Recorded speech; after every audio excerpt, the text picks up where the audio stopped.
réseau Siggil Jigéen moo leen di may seen émission gëstu.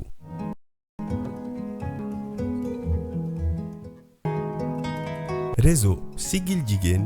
moo leen di may seen émission gëstu.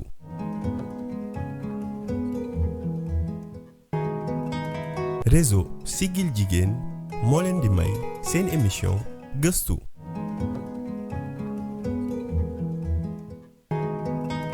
réseau Siggil Jigéen.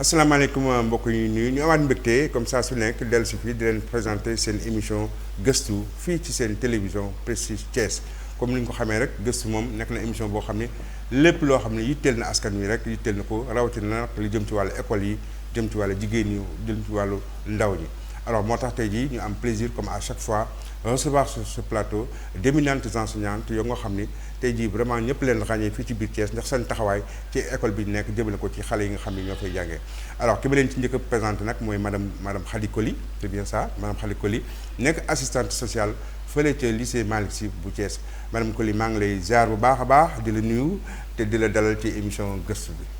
asalaamaaleykum rahmatulahi barakaatu. waaleykum salaam. monsieur Mbengue maa ngi lay delloo sa nuyu. di la ziar di la delloo ziar. di la remercier ci invitation bu tey bi. macha allah merci beaucoup madame Coly incha allah keneen ki nga xam ne tamit moom laa seqal waxtaan bi ñaar lañu muy Mariam Gueye madame Lo nga xam ni moom moo nekk surveillante la fële ca lycée Malick Sy mais nekk surtout responsable bureau genre ci lycée Malick Sy moom aussi moom nag moom sama rakk la vraiment et j'ai beaucoup de plaisir aussi à la recevoir mu nekk koo xam ne ku baax la vraiment maa ngi koy dalal bu baax a baax ci émission bi Mariam dalal ci sa kër. le plaisir est partagé.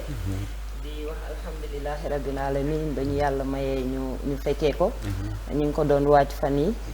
tey la ko yàlla dogal. absolument di la remercier encore ci invitation bi. di nuyu ñi fi fekk. di dalal sama mag Khady.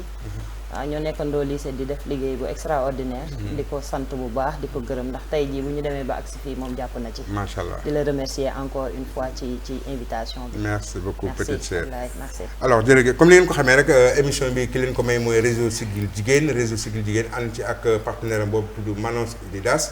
mais aussi ànd ci beneen partenaire am fii ci Thiès bu ñu leen tudd inspection d'académie fii ci Thiès ñu ciy profité nag di nuyu bu baax a baax madame Safiatou Diop nga xam ne moom mooy présidente réseau bi mais aussi di nuyu maam Diarra Fall nga xam ne moom mooy chargé de programme yi foofu ci réseau Siggil Jigéen te nag li ñu nar a waxtaanee xam ngeen ko parce que loolu ñuy wax les violences basées sur le genre en milieu scolaire maanaam métital ak xoñanaltel yi nga xam ni dafay am ci école yi te ñu teg ko ci xëy na ci ëpp doole wala ci ëpp kàttan wala ci yu demee noonu tey jii moom la ñuy waxtaanee mais surtout nag dañuy def focus sur les conséquences yan jeexital la am ci ki nga xam ni mooy victime bi ci nga xam ni moom la violence yi dal loolu lañu nar a waxtaanee tey jii ak sama invité yi mais balaa boobu rek li dañuy fàttali parce que c'est important ñu fàttali parce que booy waxtaanee conséquences dara il est important nga rappeler un peu rek les causes pour ensuite ñu dugaat bu baax a baax sur les conséquences alors kan mooy jël Mariam yow. non sa mag jël la ko alors Khady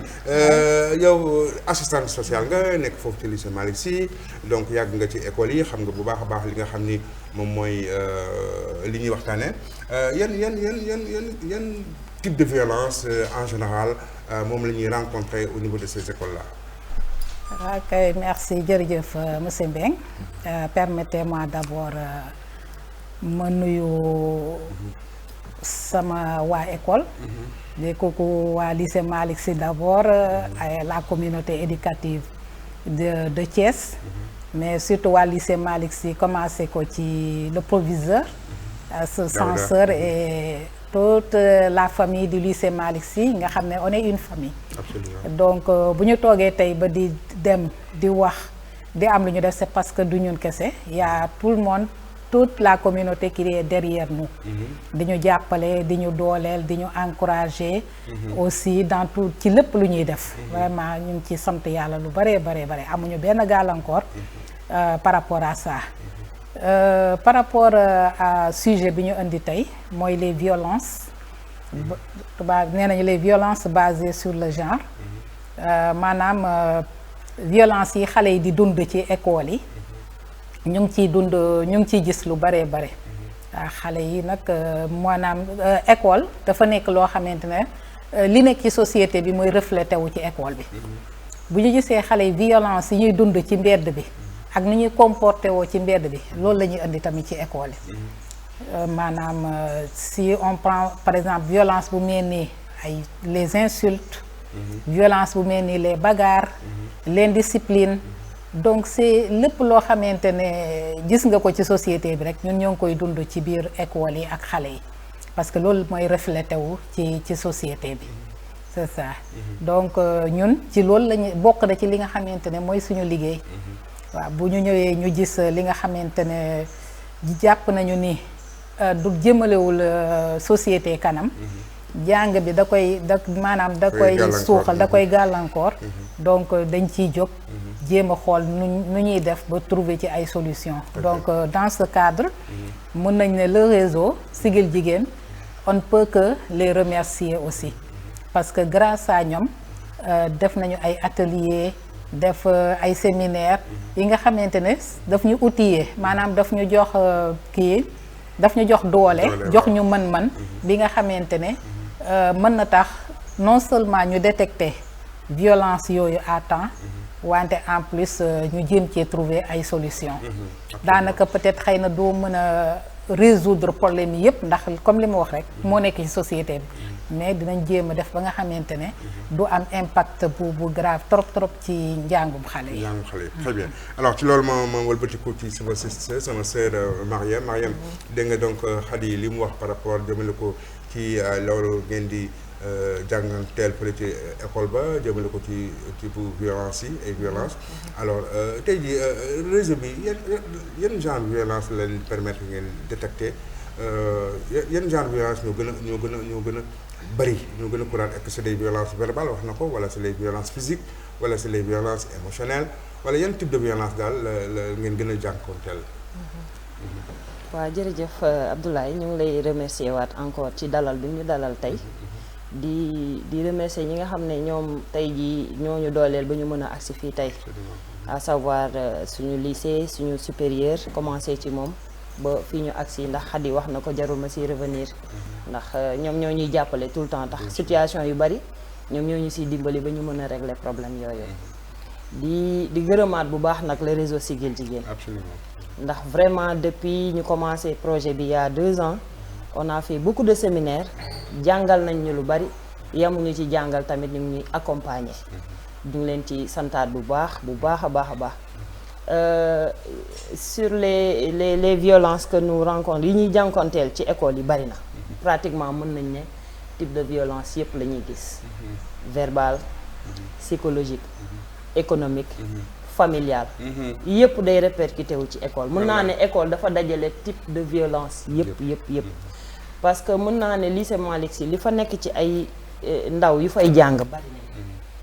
façon bu ne ci société bi nit yi ni ñuy dundee nekk ci société bi mën naa ne pratiquement lépp ngay gisaat ci biir lycée bi donc nuñ koy waxee ci kii c'est la communauté en miniature ñoom ñoo daje lycée donc da nga fay am violence verbale day am psychologique économique sociale familiale yëpp day dajaloo ci xale yi donc ñun ñi nga xam ne ñoo leen di déglu booy déglu xale yi di nga xam ne fii façon violence bu nekk ni ngi fi voilà physique violence physique maanaam day am ay xeex ak ay kii xeex day am dañuy xeex dañuy jàppante te parfois c'est d'ordre économique waaw parfois day nekk loo xamante ne ci kër ga lay jógee mu ñëw ñu àggale ko ci école bi waaw ci biir école bi parfois ay famille dañ fay daje mu indi ay problème ñun li nekk ci suñu kër yi moom moo nekk ci école yi pratiquement léegi nag ñun suñu rôle ak en partenariat avec le réseau Siggil Jigéen ñu bëgg a fexe ba loolu noonu violence mu dañ bu mu amati ci école yi donc d'où non aux violences basées sur le genre en milieu scolaire waaw loolu daal la ñuy xeex mu nekk lu am solo mu nekk lu am solo yow Khady yow comme ni nga ko waxee sa titre mooy assistante sociale maanaam loolu ngay liggéey buñ ko doon jéem a traduire un peu ci kii olof moo maanaam koo xam ne daal dafa ñu di dimbale ki nga xam ni moom mooy kiy jàng pour accompagner ko bu amee ay problème bu amee difficulté mu kii est-ce que xale yi di naka ngay def ba disons dimbale leen est-ce que ñoom dañuy ñëw ci yow wax la dañoo dañ nekk victime de violence wala yow yaa leen xool xam ni kii war na am problème wala daa am keneen ku jógee fële ñëw na la diw nangam wala naka lay demee. waaw monsieur Mbengue comme ni ma ko waxee le lycée Malick Sy c'est une famille. c'est une famille donc képp koo xamante ne yaa ngi def dara rek ñëpp dañ ci maanaam dañ lay doole dañ lay jàppale dañuy nekk sa gannaaw di la accompagner duñ la gàllankoor dañuy képp koo xamante ne gis na ni lii su ma ko defee yow li ngay liggéey dina dem kanam dina la ci jàppale donc pour dire que liggéey bi tout le monde met la main à la pâte nu ma surveillante yi ñu ngi gis xale yi donc bu ñu gisee cas boo xamante ne gis nañ ni cas la boo xam ne il faut ñu dafa soxla aide ñu référé ko les professeurs dans les classes bu ñu gisee benn cas boo xamante ne gis nañ ni kii vraiment mérité na war naa dem ci assistance sociale ñu référé la ko ba ci le censeur le proviseur tout le monde dañ lay référé ba ci élèves yi entre ñoom les élèves dañuy dem ba ñoom ils savent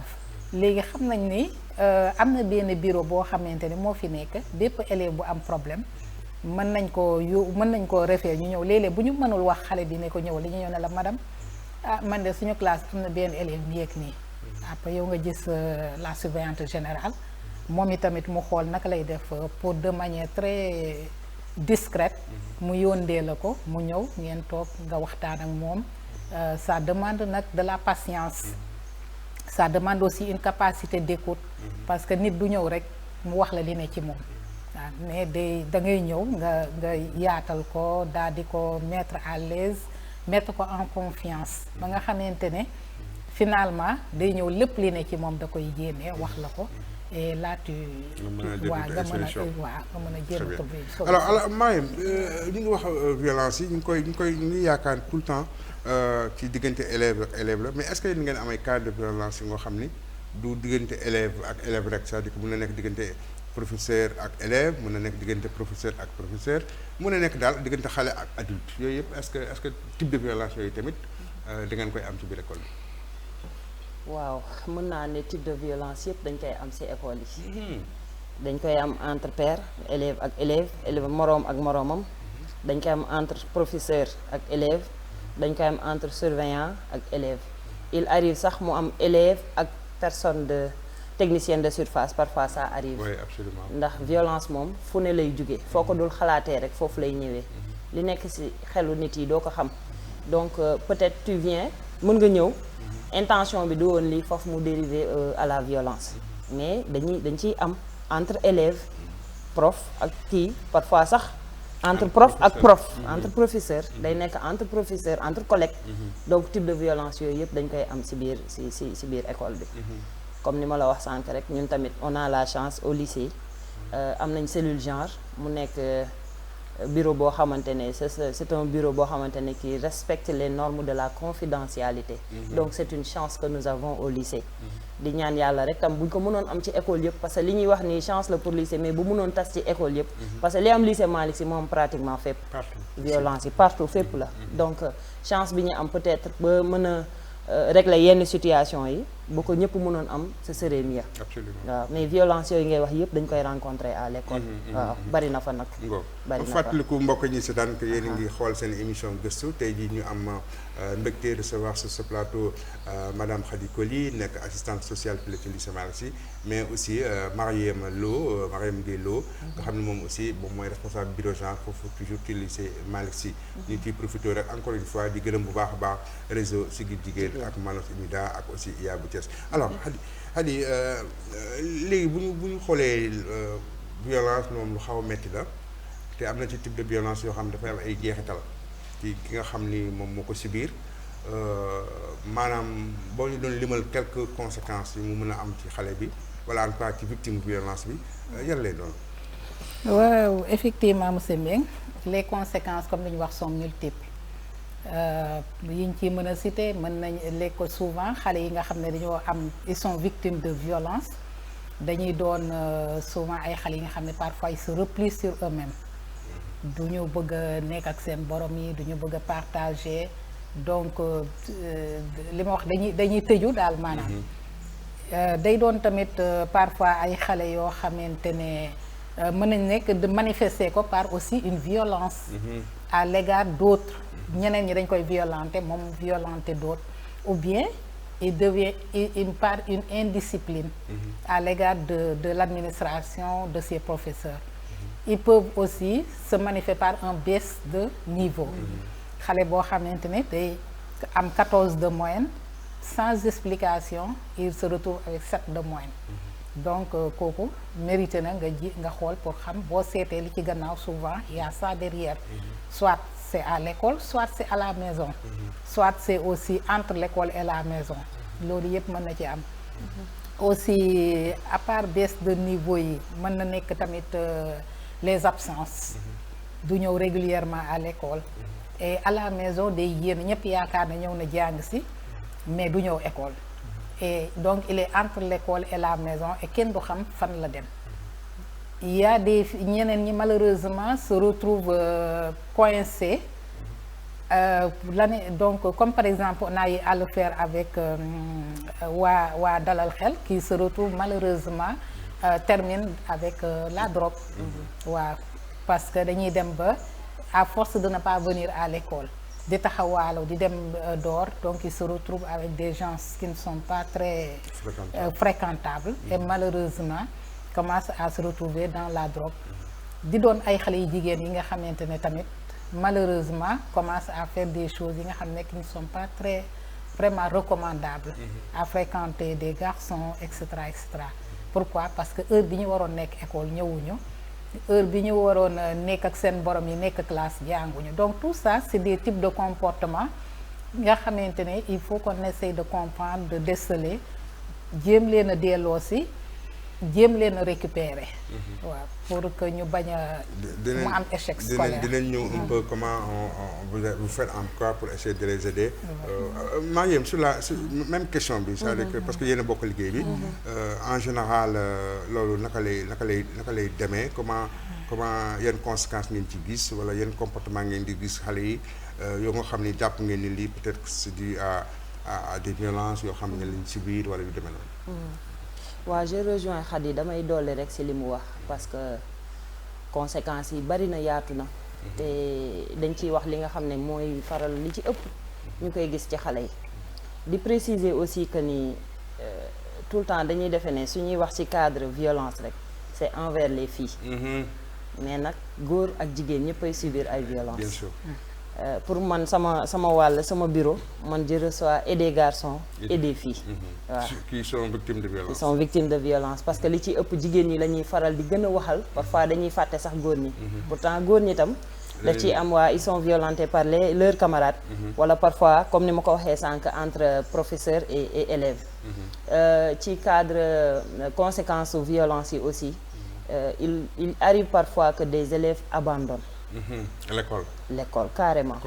complètement te li ci ëpp day nekk xale yoo xamante ne dañuy nekk xale yu macha allah yu xarañ ci njàng baisse de niveau day am bu yàggee absence yi bu yàggee dootoo leen gis ñu abandonné carrément il arrive même ñu dem sur le terrain parce que ñun suñu liggéey laajul ñu toog ci bureau rek déedéet dañuy dem sur le terrain lu bari essayer de voir lan moo tax mu toog parfois dañuy replier sur eux-mêmes duñu bëgg sax wax comme wax na ko sànq Khady wax na ko dafa liggéey bi dafa laaj beaucoup de patience il faut être très patient parce que ki nga xam ne moo am problème ñëw li nekk ci xolam il faut que mu ñëw xelam dal d'abord pour nga mën koo bàyyi mu wax li ko metti mais su fekkee amul fenn fu mu jublu fu mu jëm xamul fu muy abandon lay mujjee ba tey ci loolu di nga gis élèves yoo xamante ne dañuy am un comportement très violent parce que il peut ne pas être violenté à l'école mais école bi mooy suite bi parce que ci biti mën na am violence bi mën na ko subir à l'externe léegi bu ñëwee école nag loolu day continuer en classe il ne se concentre pas manque de concentration du foo ko fekk il est coléreux day mer rek te fekk na yow sax xamoo kii lan mooy problème fekk moom peut-être noonu la mën a def pour extérioriser li nga xam ne lii moom moo ko metti donc yooyu aussi ci conséquences yi la parfois aussi day am problème de santé waaw problème de santé problème d'émotion donc yooyu yëpp ay conséquences violence la abandon échec baisse de niveau il devient violent yooyu yëpp daf ci am da ngay gis xale boo waxal sax mu am nu mu waxee ak yow nga naa xale bi dafa xamadi fekk amaana xamadiwul am na lu ne ci moom lu war a génnul mi ngi toog peut-être violence bi mu subiroon quel que soit le type mi ngi toog di ko xalaat affaire baa ngi ñëwaat mën nga wax ak moom classe sax dafa lii wala nangam mu am nu mu waxee ak yow fekk waxul ak yow moom li ci xel mi waaw li nga doon def cours sax peut-être déggu la mais moom xelam mi ngi fàttaliku li nga xam ne violenté nañ ko noonu mën nga def cours sax un prof peut faire un cours joxe benn exemple fekk yow exemple bi muy joxe yow vous avez déjà subi ça donc c'est quelque chose de déjà vécu daf lay fàttali loolu mooy lay wan ne affaire bi mi ngi ci xel bi ba tey donc foofu damay ñaax sama mbokk collègues yi ñu leen di bàyyi xel bu baax a baax yenn comportement yi suñ ko amee rek nañ leen référer peut-être on est là pour ça parfois il arrive xale bi day dépressif ñu yabal la fële ñu tudd CAOSP wala mu am des problèmes de santé mentale ñu dugg ci drogue dugg ci affaire tux dugg ci ay yoo xamante ne yow mënoo ko sax expliquer boo demee ba seen kër wala nga convoquer ses parents après yaay ji day jaaxle dane déedéet kii du sama doom foofu aussi maa ngi ci dugal tuuti rek di soññaat encore parents yi nañuy bàyyi xel xale yi di leen déglu observer bu baax ñun nit ñu yaree ak suñu doom yi ni ñu leen yaree dafa ute jamono ji ñu toll nii il faut que ñuy déglu xale yi xale bu ñëwee vers yow rek nga déedéet bu ko da nga koy déglu li muy wax bu ko ñàkkal fayda parce que bu la ñemewul du la mën a wax sa problème c'est comme ñun nii rek bureau boo ñëwee xale bi boo ni nga koy accueillir rek si lay ñemee wax wala du wax waaye su ñëwee rek nga nekk fa di ko ñàkkal fayda wala lim lay wax wane woo amoo ci benn intéressement là danaan xaaral donc waaw mu ngi noonu yow sax mën nga ko pousser à ce que mu abandonné loolu xeetu violence la mi ngi noonu conséquences yi bari na large na Mariam Hadia Mariam mi ngi am lu mu au début de son propos lu mu laal parce que c'est important aussi li ñu xam loolu moom mooy que violence que góor ñi aussi dañ koy subir mais aussi am na ñeneen nit ñu nekk ci école bi moo xam ne dañ koy subir du fait de leur physique par exemple xale bi nga xam ni jigéen ñi dafa obèse moroomam mi di ko xaw a ñàkkal fayda di ko saboté xale bi nga xam ne xëy na dafa ànd ak laago tamit moroom yi am na nu ñu comporté moom ñenn moroom ñi nga xam ne amuñu xel di ko am nu ñu ko xoolee wala am ñu koy waxee ak moom tout ça donc mu nekk ay xeetu violence yenn saa yi sax c'est de petites paroles yi nga xam ni kii mais qui sont tellement blessantes boo nga xam ne yow mu koy wax sax xëy na peut-être joxoo ko top importance mais moom mu ko subir xam naa daf dina nekk métti ci moom da nga nekk ci société boo xam ni wax ji dafa bare c'est-à-dire saaga bi xaste bi te ça fait mal quoi te les gens ne s'en rendent pas compte. Effectivement loolu tamit c'est vraiment un problème très sérieux parce que lu mel ni lycée Malick Sy par exemple ñun ñoo ngi accueillir ay non-voyants donc bu ñu ñëwee parfois da ngay dégg xale yi naan gumba yi. toujours man dama leen koy reprocher bu ñëwee dama lay woo man pourquoi tu l'appelles gumba bi xamoo trop mais doo ko laaj ñu mu tudd madame gumba bi nekk suñu classe. donc boo leen di sensibiliser après ñooy na madame baal ma man waxewu ma ko foofu. donc c'est une il faut les sensibiliser ñu xam man leen non ñii c'est des élèves comme vous. au contraire ils ont besoin parfois yéen bu ñu wàccee boo leen di wàcc escalier yi ngeen jàppale leen mën ngeen leen aider ñu wàcc escalier yi. boo leen gisee ni par exemple yéen a ngi dem bâtiment bale dafa sore mënuñu demal seen bopp il faut les aider ngeen donc à force de les sensibiliser dañuy xam ne y a parfois des enfants yi nga xam ne je pense c'est dans leur milieu yooyu la ñu xam ñoom amuñu rapport bu kii daal peut-être je peux dire que peut-être dans leur famille dama ne peut-être dans leur famille ñoom c'est comme ça qu'ils s'expriment donc ils ont besoin d'être ramenés. Donc par rapport à même l'obésité dont vous parlez, il y a des enfants qui sont victimes de ça. man je peux prendre l'exemple ndeysaan d'une de mes filles bu nekkoon lycée aujourd'hui elle est gendarme alhamdulilah parfois daf may woonaa ma elle était victime de cela toujours mboromam yi dañ ko daan ñaawal bu ñëwee sama bureau toog ma da wax daal di jooy ma ne ko xoolal yow góorgóorlu jàngal bu baax nga dàq leen jàng boo leen dàqee jàng duñ la ñaawal bu ñëwee alors chaque fois elle vient bu amee jot ñëw toog sama bureau ñuy waxtaan je la mets à l'aise mais à un moment demoon na ba elle avait même un peu quelques problèmes ma yónnee ko dalal xel rencontre là-bas une dame avec qui on travaille au passage Suzanne mu boole ko puis ñu avec benn psychologue donc finalement elle s'est remise muy góor aujourd'hui elle est gendarme léeg-léeg daf may woo téléphone madame wala mu envoyé ma message madame dama la fàtte ma ne ko yow man boo réussir rek kontaan macha allah waaw les non-voyants aussi c'est la même chose ils sont souvent en France mais bu ñu toogee ils nous envoient des messages madame yi yéenay suñu yaay yow madame Lo mënuñu leen a fàtte li ngeen def ci ñun et ça man je peux dire que au passage maa ngi nuyu tamit Fatmata Aw bi nga xam ne mooy sama mentor madame Lo nee ne man maa ko jàngal liggéey mais man Fatmata Aw mooy sama mentor damaa ñëw lycée mu jël ma sous son aile jàngal ma lu bëri waaw lu bëri lu ma jàng et jusqu'à présent bàyyiwul mu ngi continuer toujours lu am mu ne lycée lu am mu wooñu woon ñu yoon bi vraiment ñu di ko ci gërëm bu baax mën naa ne lu bëri lu ñu xam tamit elle a beaucoup contribué donc ça nous a permis ñu mën a jàppale xale yi donc le problème de l'obésité le problème des xale yi nga xamante ne c'est des comment on les appelle ça ñi nga xam ne dañoo les albinos tamit on a eu des cas comme ça des enfants des garçons yi nga xamante ne c'était des garçons ay albinos mais souvent au début les enfants les rejetaient parce que ay albinos donc il a fallu faire un travail de sape pour vraiment ñu mun a xam ni ñii duñu def madame duñu nangu dend ak ñoom parce que peut-être dans leur famille on leur fait comprendre que c'est des gens exceptionnels donc il fallait nga def leen ba ñu xam ne ñii ñoom ak ñoom ñoo yem c'est des personnes comme ñoom donc il y a pas à les craindre etc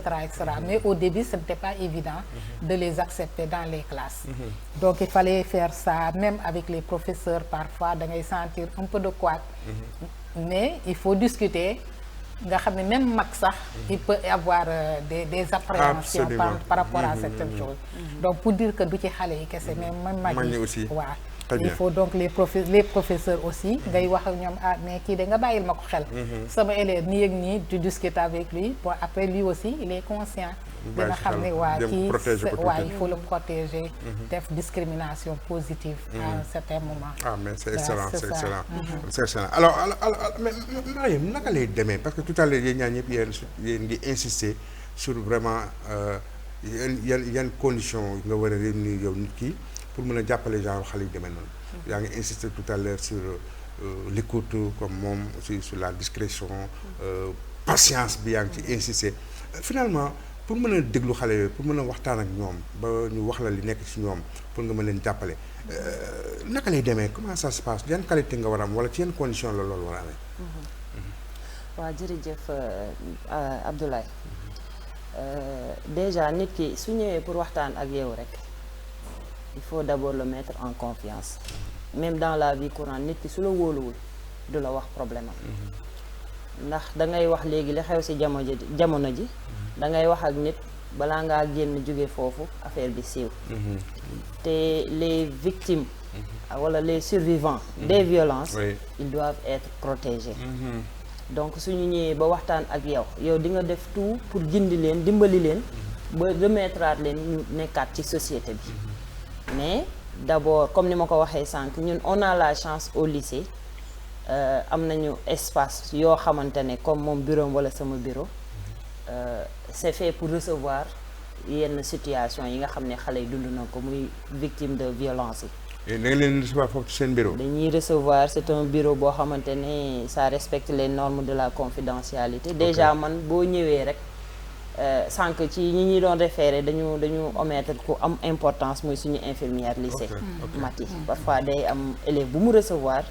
woo ma allo madame Lo yaa ngi sa bureau ma ne ko waaw am naa fi kaa de ma ne ko na ñëw. su ñëwee nag ak ku mën a fekk ci bureau prof yi parfois dañ fay toog juste pour la pause mais le bureau c'est pour les élèves. Ok, c'est important. collègues yi xam nañ ko parfois dañuy toog sax di pause récréation 10 minutes mais il suffit benn élève dugg rek ñu ne ah madame Lo sa booy ñëw nañ de ñoom automatiquement dañuy génn. ils ont compris waaw. ils ont compris parce que xam nañ lan mooy suñu liggéey te lépp aussi bu ma ñëwee ba nga xam ne man sax am naa ku may recevoir mu am en attente ki may recevoir mooy nekk si biir man il arrive sax parfois ma tëjoog yow ci bureau bi dalal la boo duggee dama lay dalal reetaan loola may la ndox ba sa xel dal ça demande beaucoup de patience parce que kenn ku ne li ne sa xol parfois da ngay gis ku dugg rek di jooy di jooy da nga koy bàyyi rek muy jooy nga dagg mouchoir may ko ndox ah jéem ko calmer ne ko kiiwal jël bul yàkkamti jël sa temps loolu yëpp ci ay démarches la yoo xamante ne da nga koy wan ne ko man je suis prête à t'écouter et que li ñuy waxtaanee fii lay yem surtout loolu xamal ko ne ko li ñuy waxtaan fii lay yem suñu jógee si loolu suñu waree rendre compte suñu ay supérieur duñ ko ne tel tey jii ma ñëw ne ko kumba mii de classe nangam déedéet dañ naan un élève un cas bañ naa ko man madame Ka sax lañ may woowee au lycée madame Ka madame Ka rek lañ may wax man la cas bi ma am tey nangam parce que dafay am foo xamante ne ñun parfois daf ñuy dépassé mais boo ñëwee dinañ la dalal bureau bi alhamdulilah sant yàlla chance la pour le lycée comme je l'ai dit dalal la ba dalal sa xel waxtaanal la déjà boo duggee rek bu ma la reetaanee nga xool waaye yow kii tooñ ko noonu nga xaw a reetaan rek kooku dina man kat fii waa soulagé wu au moins à moitié après da nga daal di toog di ko déglu soo koy déglu aussi faut avoir de l'empathie wan ko ne ko man lii ngay wax intéressé na ma j'essaie de me mettre à ta place avoir l'écoute l'oreille attentive faut avoir le sens de l'écoute mais muy ñëw di waxtaan ak yow nga nekk fa man ne comme jamonoy téléphone ñu nekk naan nii wala nga ne sa ordinateur wala gaawal damaa yàkkamti non loolu baaxul donc nit bu ñëwee sentir sax ne yow mii tey jii bëggoo ko recevoir sax da koy sentir parce que ni ngay comporté woo moo tax mais nag bu ñëwee gis ne yow kat bàyyi nga say lépp teg nga sa lépp ne ko acca déglu ko ci accueil bi rek te da xam ne man fii kat war naa fee mën a génnee li ma metti waaw dal rassurer ko ba nga xam ne waaw xelam dina dal daal ba mu mën laa wóolu mën a confier wu ci yow te tamit c'est pas dit que ne dafa ñëw tey rek day wax problème am déedéet mën na ñëw tey xool mën na la tester yow xool ba xam ko xool waaw day lay tester xool ndax kii jar na ma wax ak moom wala jaruma wax ak moom bu subaa mu ñëwaat bu gannaaw subaa mu ñëwaat bu ñëwee ba xelam dal laa mën na confier wu mais su ñëwee benn yoon il m'est arrivé une fois un élève ñu yebal ko ci man parce que problème famille la bi mu waxtaanee ak surveillante bi ne ko demal nga gis madame Lo mais bi mu ñëwee ma accueillir ko vraiment comme ni may def ak ñëpp mais xam naa ne man ce que j'ai compris mooy que ne peut-être bëggul woon surveillante bi wax ak man parce que dafa jàppoon ne peut-être ci moom la war a yem juste pour wax leen ne surveillante yi wala professeurs yi parfois dafa am loo xamante ne ñoom du seen rôle looloo tax ñu leen di référer si ñun absolument parce que ñoom am na loo xam fa la ñu mën a yem wala duñ ko mën a topp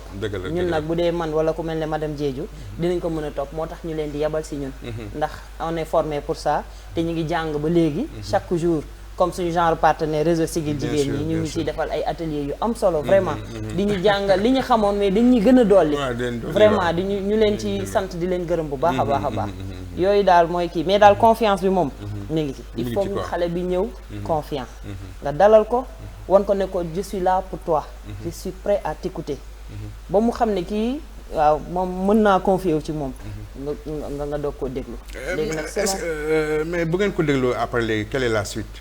waaw suite bi tamit suñ la dégloo situation yi bu dee lu ñu mën a régler la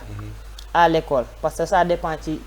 problème bi mu indi bu dee entre camarades la wala bu dee entre élèves prof wala comme entre li ma cité sànq bu dee lu ñu mën a régler la sur le champ dañ koy régler bu dee lu ñu war a jàllale ci suñuy supérieur à savoir le censeur et le proviseur dañ leen koy jàllale su waree tamit dem KOSP dañ koy jàllale KOSP su waree dem bu dee dañuy déplacé wu dem gis famille bi dañuy dem gis famille bi waxtaan ak ñoom ndax parfois xale bi mën na ñëw waxtaan ak yow fekk moom li mu lay wax seen waa kër yëguñu ko dëgg la waaw dal na ma daaw début d'année benn xale bu amoon problème tout le temps elle était menacée par un garçon tout le temps daf koy wax na ñëw këram fekk si ko parce que moom xamoon na lan mooy objectifu xale bu góor bi ok mu ñëw waxtaan ak man mais bi muy ñëw mi ngi lox ma dalal ko may ko ndox waxtaan ak moom naan ko yow dangaa mignon affaire yooyu di ko wax pour mu reetaan daal mais nee na ma moom am na problème mais dafa ragal yaayam ne ma sama yaay su ma waxee du ma déglu nangam tout le temps daf may isolé su ma ñëwee vers moom ma ne ko léegi bàyyi ma woo sa yaay mu ne ma waaw mu dem ba ci buntu waññeeku ma dem bàyyi ko boo ko woowee yii damay indi problème ma naxtaan ko ba woo yaay ji tamit bi ma ko woowee dama ko dalal waxtaan ak moom ne ko benn problème amul dama bëgg rek ñu waxtaan moom it bi ma waxtaanee ak moom vraiment mu nekk nit ku compréhensible ma ne xale bi keroog dama ko bindal billet na ko journée tey bi moom doo jàng yabal ko jox ko transport mu dem mu waxtaan ak yaay mais le lendemain xale bi mu ñëwee avant muy dem classe yi man la jubal si macha allah ñëw sawar madame kontaan naa man waxtaan naa ak sama yaay man na ko dee leen waxtaan ak seen yaay ñun kiiwuñu meluñu nee na mais bu ngeen ragalee aussi yaay yi aussi ñuy ubbeeku di déglu seen doom yi c'est important parce que boo ñemewul wax sa yaay génn ci biti tey ji man mën na wax ak man mënoon naa ko détourner bien que du sama rôle mais mënoon na dajee keneen ci mbedd bi wala beneen moroomam mën na ko bul def lii defal lii bu mu indi ko yeneen conséquences yoo xamante ne day gën a grave. Absolument. mi ngi noonu mu am solo trop vraiment merci beaucoup par rapport à ça. Alors ma ñëwaat ci madame Diédhiou Khady yow assistante sociale nga léegi yow maanaam da nga leen di jàppale quoi boo leen assister mooy ko xam ne dafa leen di jàppale. yan façon jàppale nga leen di def yan façon ci yan fànn wala yan type d'assistance nga leen di indil ñoom. waaw assistance bi moom comme ni ñu ko waxee assistance sociale ça englobe tout. Donc sur le plan pédagogique dañ leen di assister bu ñu amee par exemple des problèmes en classe avec le professeur avec les surveillantes on intervient pour andi médiation jéem a trouver une solution et régler le problème parfois un problème de niveau ñu jéem a trouver quelqu'un pour les aider les encadrer à relever le niveau. En dehors de ça, il y a des problèmes de santé, énormément de problèmes de santé. Parce que les parents ne peuvent pas acheter les ordonnances, ils ne peuvent pas même faire une radio. Donc on est obligé de nous accrocher soit au proviseur, nous accrocher à certains partenaires, demander de l'aide aux surveillantes, aux professeurs, même parfois aux élèves. Il nous est arrivé, je prends un exemple d'un élève qui a failli perdre sa jambe dañ ko naroon a dagg parce que dafa amoon fracture parents yi am ñu moyen pour traiter ko mu traîner fracture ba tànk bi commencé infecté. On a dû donc faire des pieds et des mains woo fii xale yi cotiser surveillantes yi professeurs yi ñu yóbbu ko internet ko hôpital régional ñu soigné ko ba tey alhamdulilah. Récemment rek il m'a appelé madame j'ai réussi au concours du FASTEF de ma ne ko alhamdulilah donc loolu rek la ñuy ñaan mu doon def série S2 mu ne ma dem naa daal université ma gis sama parents yi amuñu ma ne naa dem def concours ma ne ko alhamdulilah après boo bëggee tu peux continuer tes études donc il a fallu perdre sa jambe à cause des manques de moyens. Daaw on avait aussi un garçon qui cette année est en France nga xamante ne mënul bu ñëwee à l'école il avait des problèmes bu ñëwee toog c'est bizarre il ne voit rien au tableau. Donc ñu yóbbu ko chez des neurologues ça nous a coûté extrêmement beaucoup d'argent et ses parents sont dans un village de Louga fa la jóge mais on l'a aidé ba mu am bac am mention aujourd'hui il est en France souvent il m'envoie des messages son tuteur aussi maa ngi koy ziar bu baax xeer sow ki nga xam ne moo ñu boolee moo gisoon cas bi mu yóndee ñu ko chaque fois ne yéen mënuma leen remercier yow ma de est-ce que Seydou mu ngi lay woo ñu ne ko waaw mu ne li ngeen ko defal moom tey bu yeggee fi mu ne ñu ma ko yàlla rek donc nous on fait ce qu'on peut donc day doon ay situation yoo xamante ne dañuy dem même jusque dans les familles comme donc je donne toujours des exemples d'un garçon ki nga xam ne aussi aujourd'hui il est en France bi ñu ne madame damay def étude droit je vais revenir au Sénégal pour défendre les enfants parce que xale yi dañoo soxla ku leen défendre saa yi ma woowee téléphone loolu la may wax aujourd'hui il fait des études de droit en France après être passé par Saint-Louis qui a failli abandonner en raison de violences qu'il vivait entre sa mère et son père. Son père était très violent à l'égard de sa maman. Il voulait souvent défendre sa maman et c'est des problèmes. Dem na ba presque abandonné. ñu dàq ko dem gis censeur négocier ba mu récupérer ko. il est sorti au lycée avec la mention très bien. Machallah. Donc boo waxee mu ne madame man un jour je vais revenir au Sénégal cabinet laa koy ubbi xale yi laa bëgg a défendre. ndeysaan. waaw donc c'est des cas yi nga xam ne ça fait plaisir da ngay xam ne yow li ngay def donc am nga ci satisfaction et c'est tout ce que on attend donc c'est ça mais comme ni nga gis rek c'est souvent des problèmes de moyens parce que ñun dañuy taal suñu carburant di dem ci famille di apporter la médiation parce que xale bu parent bu jóg am problème dàq doom ji ci kër gi nga taal sa ka dem toog waxtaan ak ñoom ba ñu accepté waat xale bi nga xale bi daal di fuguer nga lijjanti noo def ba xam fan la nekkatu nga daal di ko ramener dans la famille ramener ko à l'école donc en début d'année le censeur comme je le dis vraiment alhamdulilah chaque fois mu ne ana seen cas yi comme ni wax Marème ana seen cas yi parce que man nee naa leen su ma koy mën a lycée Marème mooy samay tànk mooy samay loxo man ci bureau ba laay toog man maay dem bureau bi c'est elle qui fait vraiment toutes les démarches alhamdulilah waaw sawar bu bëgg a dee bu ñëwee mu nekk sensé ne ko ma ne mën a seen kaay mu ne ko maa ngi koy indi donc c'est des bu ñu gisee xale bi par exemple mën nañ ko récupérer ñu jéem a xool naka lañ koy remettre dans le circuit après exclusion ci loolu sax dama ciy profité dugal la beneen laaj maanaam wax nga sànq ni xale yi yenn saa yi vraiment c'est des problèmes de moyens qui se posent mais xale bi nga xam ne dafa am statut élève fay assurance ba pare am loo nga xam ni bokk IME et cetera mais est-ce que xale yi dañu amul couverture médicale bu doy au niveau des écoles wala qu'est-ce qui se passe pourquoi que mu war a nécessaire ñu benn xale bu am problème de santé ñu war ko wutal ndimbal fi par à gauche à droite alors que il est dans une structure institutionnelle il est dans une école nga xam ni xëy na war nañ ko mën a jël en charge intégralement wala c'est un problème. waaw souvent loolu mooy problème bi nous parfois on a peine à comprendre parce que xale bi day nekk ci école mu feebar prise en charge du am donc IME dañ ko yónnee ñam ils ont aussi des moyens très limités souvent ñoom boo demee mën nañ la defal dañ lay référer donc bu ñu la référer là-bas arrivé il faut payer. yaay fayal sa bopp dañuy dem ba ay Dakar maa ngi moom dañuy déplacer ba Dakar ay hôpital Fann pour rencontrer des gens voir s'ils peuvent nous aider à soigner un élève. C'est arrivé donc mais on est obligé de voir les gens yi nga xam ne am nañu yaakaar ci ñoom mais nu mu tuddati assurance bi nous en tout cas on le sent pas parce que souvent lii di am mooy quand un élève a un accident ñu def rapport bu ñu defee rapport ñu déposer ko après c'est après que l'assurance intervient pour rembourser. Ouais. Mais le problème est là. Sur place, tout de suite. Sur place, il faut régler le problème. Tout de suite. L'élève est malade. Là, on ne parle plus d'assurance. Bobu feebar la, il faut essayer de trouver des solutions. Aller voir un médecin, aller à l'hôpital, voir ndax mën nañu wàññil fii à gauche donc analyse yi. Vraiment, alhamdulillah, elle a plus de connaissances que moi à l'hôpital régional. Souvent, avec ses connaissances, donc les radios, on paye la moitié. Donc tout ça, non les pour essayer de on met à la poche, parfois on est obligé. Nous devons parce qu'on veut toujours trouver une solution. Et par rapport à ça, même par rapport aux enfants qui sont victimes de violences,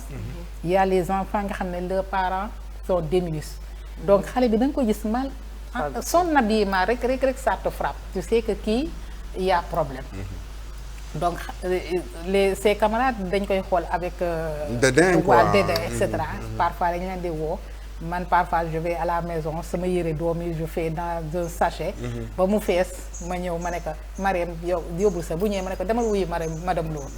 Bu demee mu ne ko jëlal lii nga dem nga sol. Donc le lendemain bu ñëwee il s'habille bien, bu ñëwee il est tout souriant, tout content.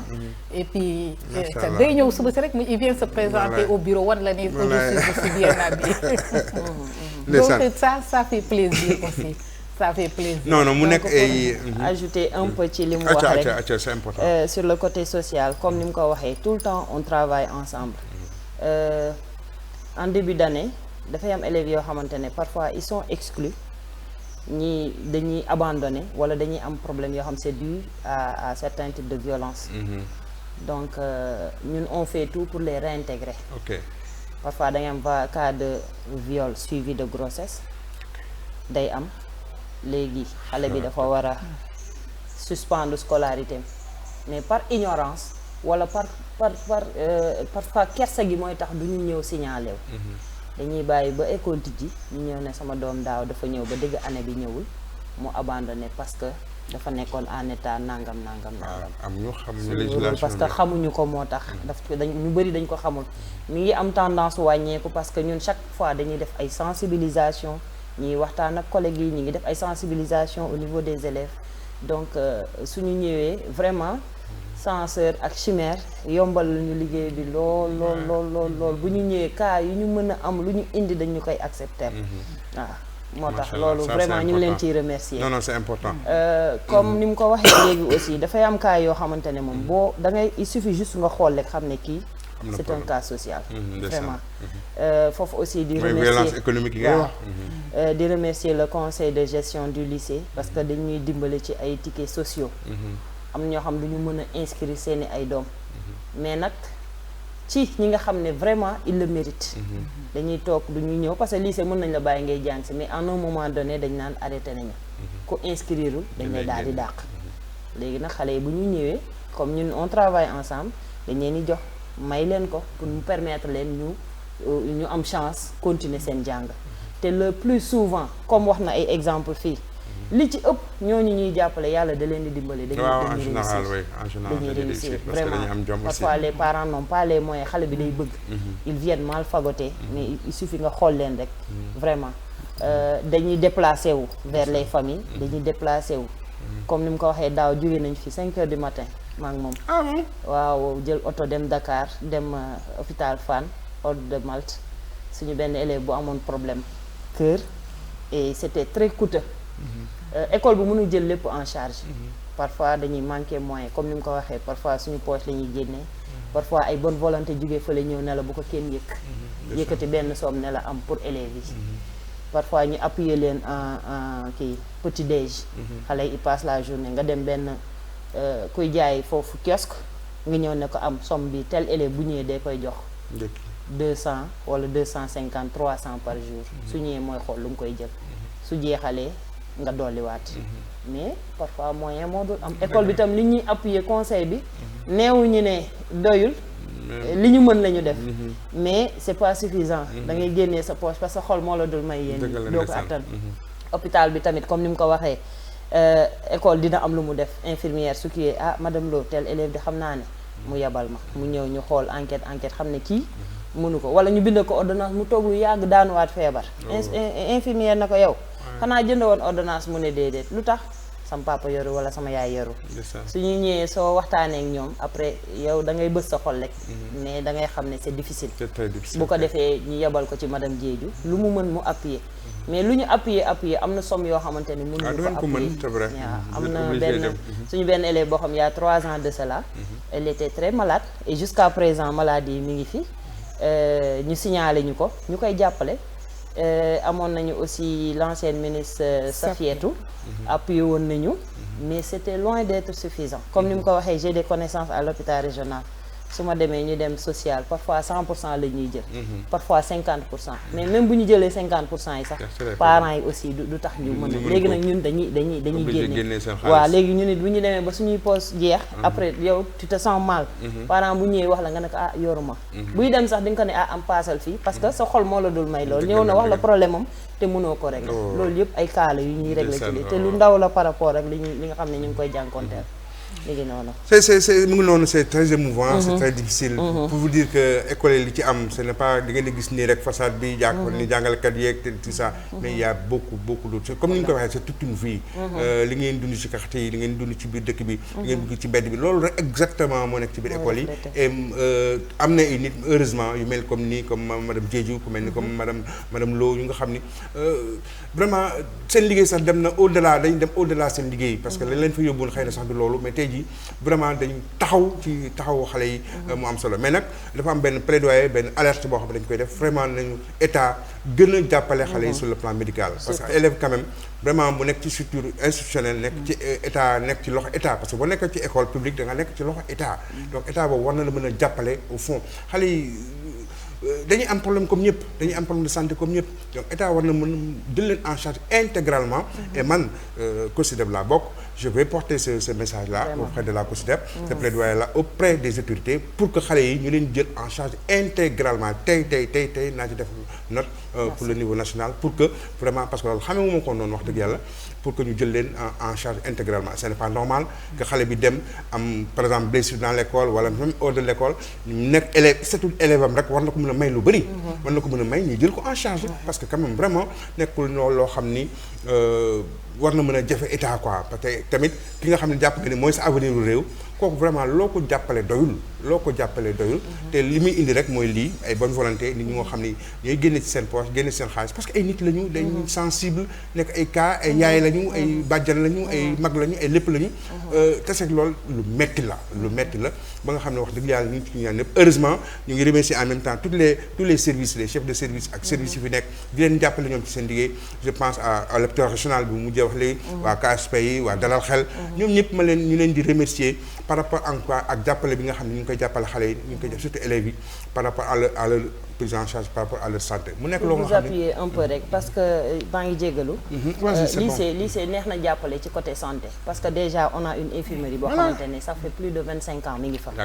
man bi may jàng fa laa ko fekk te sama mag yi fa lañ nekkoon man mii fa laa ko fekk waaw xam naa ne maa la mag fuuf waaw lycée Malick Sy autorité yu bari génnee nañ kon waruñu am yenn problème yi déjà doo ji bâtiment yi ni mu mel diggante bâtiment D ak bâtiment E parce que infirmerie bi bâtiment E la nekk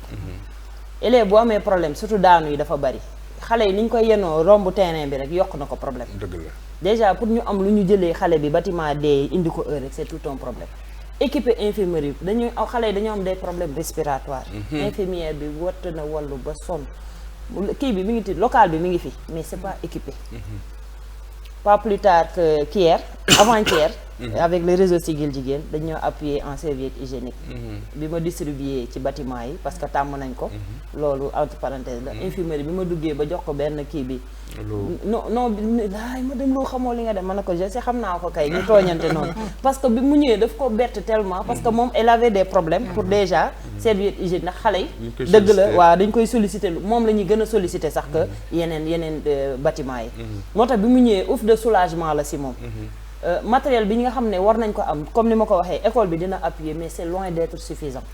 te lu toll ne lycée Malick Sy nga xam ne vraiment on fait de très bons résultats am na yoo xamante ne waru fa ñàkk lycée d'excellence la il y a la qualité qui est là infirmerie baa nga fa suñu dara warul tardé infirmière baa nga fa am na ñu koy jàppale mais c'est pas suffisant parce que benn nit bëgg a gérer 3500 wala presque 4000 élèves waaw loolu dafa metti donc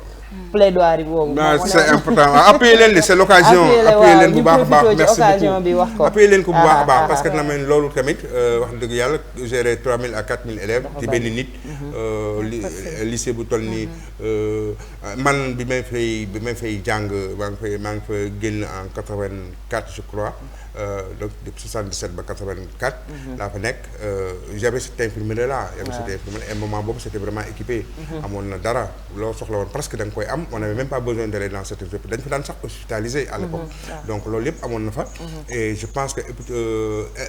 lycée yu mel noonu wala ñi am encore infrastructure yu mel noonu dañ leen war a renforcer bu baax a baax pour que vraiment ñu mën a dina am lu ñu mën a aider sax les services publics par rapport ak désengorger un peu les hôpitaux les postes de santé parce que quand même c'est aussi des structures de santé yoo xam ne bu leen jàppale mën nañu régler lu bari ci kii alors émission bi daanaka ñu ngi may wax ni def signe que ni jeex na peut-être que léegi madame Diédhiou dama lay jox rek nga def mot de la fin bu fekkee ni amaan la nga appel nga defaale ko tàggoo wàll aussi waa réseau bi merci beaucoup alhamdulilah vraiment doyaluñu ñun ñu doyaluñu mais sant yàlla lu bare bare rek déjà jox nga ñu opportunité ñu ñëw fii wax li nga xamante ne mooy suñu soxla wax li nga xamante ne mooy suñu problème loolu rek am na ñoo xam ne amuñu opportunité boobu donc di gërëm ñëpp comme li ma wax rek di gërëm ñëpp di gërëm surtout la communauté éducative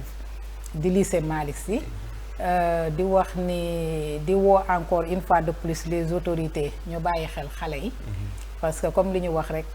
bu xale yi feebare c'est l'avenir du pays qui est en jeu. Absolument. Donc si les enfants vont mal tout va mal dañoo xale yi dañoo soxla ku leen jàppale dañoo soxla ku leen dimbale dañoo soxla ku leen accompagner et li nga wax surtout le problème de la santé c'est un problème primordial nga xamante ni vraiment il faut que ñu bàyyi ci xel bu baax a baax jéem ñoo trouver une solution pour que bu xale yi feebaree ñu dem hôpital régional qu'ils puissent avoir la gratuité bu xale yi feebaree dem 10e ñu am gratuité donc de telle sorte que au moins ça va alléger peut-être bu ko defee on peut voir pour les médicaments c'est un autre problème mais au moins bu ñu mën a def rajo mën a def analyse de manière très am consultation gratuitement donc loolu bu ñu ko amee rek bare na ñu bàyyi xel xale yi bu baax a baax bàyyi di woo parents yi ñu lépp lu ñuy def ñu bàyyi ci xel seen doom yi ci kër ga ñu xam ne comme li ñuy wax rek doom nawle la waaw li nga xamante ne tu es à la maison yow sa soxna wala sa voisin wala sa dëkkandoo yéen a ngi nekk tout le temps en conflit boobu day répercuté wu ci xale yi à l'école xale dafa soxla ku ko dalal dafa soxla vraiment jàmm pour mu mën a jàng si bu fekkee ëllëg dangaa bëgg xale boobu mu réussir indil la tamit pour soutenir la ëllëg il faut c'est tey nga koy préparer waaw il faut ñu préparer xale yi pour si ñoom ñooy doon relève bi ëllëg donc di remercier une fois de plus madame Lo vraiment doon xale bu baax xale bu vraiment bu disponible macha allah waaw di une fois di kooku encore de plus Fat Aw vraiment moom elle est incontournable. war naa ko invité sax moom. Fat Aw elle est incontournable. je peux dire que lépp li nga xamante ne tey ñun xam nañu ko elle a beaucoup contribué ba léegi quand il y a une formation il y a quelque part elle nous appelle kaay leen jàng elle a encore sa main au lycée Malick Sy vraiment di ko sant di ko gërëm di yaakaar ni yàlla mi am fay rek moo koy fay. waaw vraiment di gërëm ñëpp daal. merci beaucoup nos familles nos parents nos maris qui aussi sont là-bas ñoom monsieur Diédhiou di ñu déglu. ak njaboot bi rendez-vous samedi pour la diffusion de l'émission. merci beaucoup merci. Alors vraiment content trop. ci recevoir la madame Diédhiou kontaan naa je découvre une très belle personne. merci jërëjëf alors à toi ma sœur. waaw alhamdulilah la ñuy waxaat rek comme tàmbali nañ ci jàmm jeexal ci jàmm di la remercier vraiment ci invitation bi ndax tey moom vraiment opportunité la woon pour ñun ñu génnee lu bari on a beaucoup partagé waaw wax nañ ci violence wax nañ problème yi ñu am ci lycée bi te loolu yëpp tamit ki ko waral c'est le réseau Siggil Jigéen. Absolument. waaw ñoom ñoo ñu jàppale. te di leen wax ne bu ñu bàyyi ni ñu continuer comme ni ma ko waxoon ba passé atelier bu mujj bi nañ ko élargir. parce que bii je pense bien que projet pilote la woon. qui concernait 3 écoles. nañ ko élargir au niveau de Thiès avec leur partenaire Manos Unidas. di remercier waa lycée bi yëpp di leen sant bu baax a baax. di wax tamit nañuy man sama problème yëpp mooy nañuy déglu xale yi parce que jamono ji ñu toll nii xale yi boo leen dégluwul mbedd bee leen di déglu te mbedd moom ku ne xam na li fa nekk amul dara maanaam niñ doon yaree xale yi bu njëkk di exiger yenn kii yooyu léegi da ngay oyofal comme ni ñuy wax jamono ji léegi njabootu kanaara la ñoom ñooy jiitu nga topp seen ginnaaw faut pas être trop dur mais faut pas aussi nga bàyyeeku ba mu ëpp xale yi dañu jàpp ne ñoom dañoo muus ba mu ëpp mais en réalité dañoo mënul wax dañoo mënul communiquer parce que yar bi des na ndax léegi tamit da ngay bëgg a yar sa doom sax ñu ne diw mi ngi dóor mi ngi boole alors que dóor ak yooyu yëpp sax c'est autre chose loolu leneen la mais nañu déglu xale yi les gosses ont des problèmes il faut les écouter parce que boo leen dul déglu tey jii bu ma sentiree ne man du ma ñëwee ci Abdoulaye dina ma déglu chaque jour da nga may gis te yaa ngi koy dimbali psychologiquement yaa ngi koy dimbali parce que dina wàññi lu bari ci boppam parce que da ngay gis élève bu jékki-jékki teg yuuxu ñu naan dafa am rab wala fekk du dara problème yee bari ci bopp bi mu yuuxu su demee ñëw lan la mu ne dara mais peut-être yuuxu boobu mu yuuxu sax am na lu mu wàññi ci moom parce que dañoo soxla ñu leen di déglu j'insiste là-dessus nañuy déglu xale yi à la maison comme à l'école donc foofu tamit damay interpeller sama collègue yi nañuy bàyyi xel xale yi su fekkee yow mënoo ko déglu yabal leen ñun ñoo nga fa donc on est là même bu dul ñun sax boo leen référé ci surveillante yi ñoom dinañ xam seen liggéey parce que depuis loolu ñu ngi ciy liggéey te vraiment ñu ngi ciy sant yàlla ñu ngi ciy gis ay amélioration ndànk-ndànk di ñaan yàlla loolu aussi mu yokk mu dem ba problème violence dootul amati ci école yi. Machallah. di ñaanal sama papa. le doyen Makhtar Gueye. di ko ñaanal gudd fan ak wér. di ñaanal sama waa belle famille sama papa Kader moom itam yàlla may ko gudd fan ak wér sama yaay Ndeye Lo. mention spéciale à monsieur Lo. ndax sànq la naa ma yow. xanaa demoo amoo émission mën na kaa wala doo jug nag mën na ko heure bi des na. kon moom mi ngi may jàppale. ndax liggéey bi nekkul ne école kese la. damay toog ne ko maa ngi dem atelier matin midi jour boo xamante ne sax du jour ouvrable mais tout le temps mi ngi may soutenir di ma jàppale ndax tey ji bu ko neexoon jigéen laa femme au foyer looloo fi amoon mais lu concerne sama liggéey su ma ko waxee vraiment du ma tere kon moom mi ngi may jàppale bu baax di la remercier waat encore yow Mbengue vraiment ñu ngi lay remercier ndax gis nañ sa taxawaay ndax dañ daan bokk parfois ay atelier mais on a beaucoup appris de vous vraiment émission bi nag doyaluñu mais nag lu neex du doy waaw ñu dagg ko ba beneen yoon merci quand même ñu jéem a former le maximum de personnes maximum voilà parce que le besoin est là il faut ñu former le maximum ñoom tam ñu leen di gërëm lu bare bare bare waaw parce que ñoom itam ñu ngi indi seen vraiment contribution ci mbirum xale yi ak yooyu vraiment ngi leen di gërëm ñoom it di leen sant merci beaucoup tey nag vraiment ma am yàgg naa def émission gëstu bi mooy peut-être la 10e émission que je fais mais celle-ci elle est particulière pour man wax dëgg yàlla parce que très riche en renseignement très riche en information mais surtout très riche en conseil ba nga xam ni tamit vraiment may gërëm bu baax a baax suma ñaari sœurs yi nga xam ni tey jii fekk nañ ma fii ci plateau bi waxtaan ak man madame Diédhiou ak madame Lo vraiment ñu nekk ñu nga xam ne li ñu boo leen déggee ñu wax rek nga xam ni xam nañ li ñuy wax c'est des gens qui sont dévoués ci tâche bi ñu leen confié fële ci seen école bi ñu nekk vraiment di wax man li may wax toujours rek man ni damay wax ni toujours jàngalekat bi nga xam ni bi gën a ñàkk chance bi gën a ñàkk am wërsëg mooy njàngalkat bi nga xam ne dafa yem ci rek di jàngale xale bi jàngale passé na loolu lu bëree xale bi bala nga ko jàngal da nga koy xam xale bi ba nga ko mën a ko jàngal da nga koy comprendre xale bi bala nga ko mën a jàngal da nga koy dimbale bala nga ko mën a jàngal dafa lay wóolu c'est très très important te loolu yëpp yow yaa koy def ci moom yaa koy def ba nga xam ne daf koy ñoom nag comprendre nañ loolu bu baax a baax ba nga xam ni dañuy ñaan ak yàlla kattanal leen ci yoon ci nekk parce que ñu ngi ci nekk ci yoonu jihaad yoonu jaamu yàlla bu wër moo xam ne wax dëgg yàlla man de gisuma jaamu yàlla bu ko gën a féete kaw et kon loolu la leen ci ñaanal ñu sax ci te ñu am ci ay ndam yu bëree bëri vraiment bu ñu sañoon sax benn xale du am problème mais nag comme àddina lañ nekk xëy na toujours problème dina am mais ñu ngi leen ñaan yàlla kattan ne leen pour ñu mën a vraiment dékku loolu mais delluwaat nag di def sama plaidoyer auprès de l'État du Sénégal par rapport au cycle scolaire ce n'est pas normal que xale yi nga xam ne dañoo nekk ci école publique yi surtout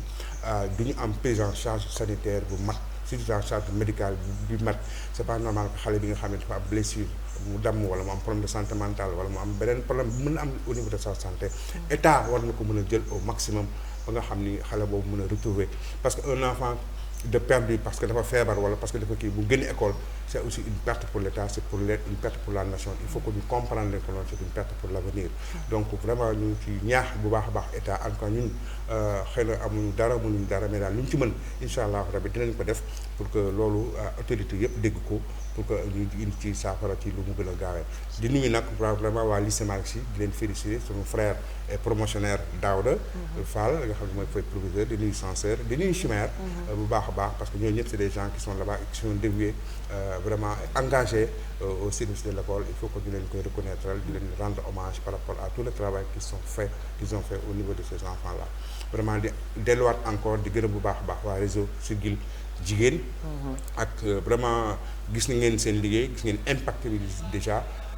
ci li ngeen xam ne yéen a ko liggéey depuis 2 ans ci école yi moo tax ñii xëy na am na lu ñu xamoon mais renforcer ngeen leen dimbalee ngeen leen ñu gën a yokk seen xam-xam mën a jël en charge xale yi di gërëm bu baax aussi seen partenaire boobu jàppale leen sur le plan financier mi maanaam UNIDAS di gërëm aussi waa inspection d'académie ñi nga xam ñoo leen permettre dugg ci école yi accompagner leen ci bu baax vraiment clin d'œil à Safiatou Diop madame Safiatou Diop clin d'œil aussi à Mame Diarra Fall vraiment donc vraiment kontaan trop damaa kontaan nag tey vraiment parce que émission bi vraiment dafa neex doyalu ma et je vous promets parce que am na yeneen sujet yoo xam ne war nañ ko mën a waxtaan ak ñoom gis nga sax tout à l'heure ma sœur madame laal na ko le GHM bi il faut que ñu waxtaan ci parce que problème bu am solo la ci biir école yi donc vraiment je promets de les réinviter peut-être dans 15 jours ñu dellu si waat waxtaanee la loolu dina tuddee GHM muy gestion hygiénique des menstrues dans les écoles di leen dox di jege ci seen beneen émission gëstu jërë ngeen jëf merci beaucoup